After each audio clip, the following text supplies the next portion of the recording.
So, hello guys. Uwi lang namin galing SM. Pero kahapon pumunta kami ng SM. Pero ngayon, pumunta ulit kami ng SM.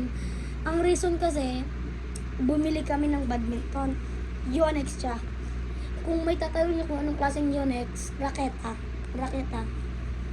May iba't iba kasing klase ng Yonex, sapatos, lamination, basta ganun. Pero ang balak namin, pumunta muna ng SM bago magsimba. Ang sinabi ng lalaki, sa 6 PM pa daw matatapos. Pero nung chinek ko, hindi siya natapos ng 6 PM. Kaya hindi na lang kami nakapagsimba. So ito siya. Yung worth of 2K lang siya. May free na siyang bag.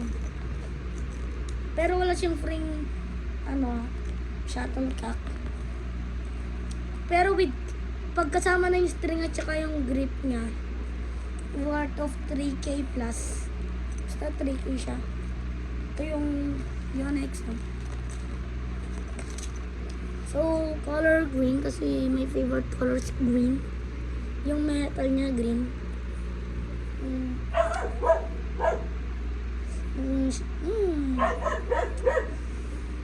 Masarap hawak.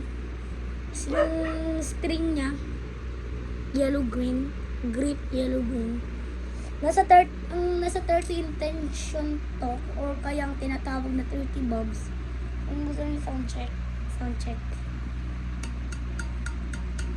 Pero di ko sure kung nasa 30 bobs siya kasi parang 28 or 29 or 27 lang to eh. Galing SM. Madami na kasing sa SM Rosales nga pala namin to nabili. Nakita lang namin to nung Saturday.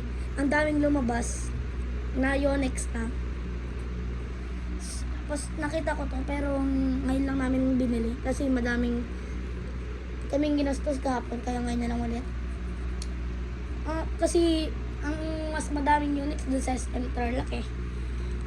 Pero lumabas na to. Dito na kami bumili. So yun lang guys.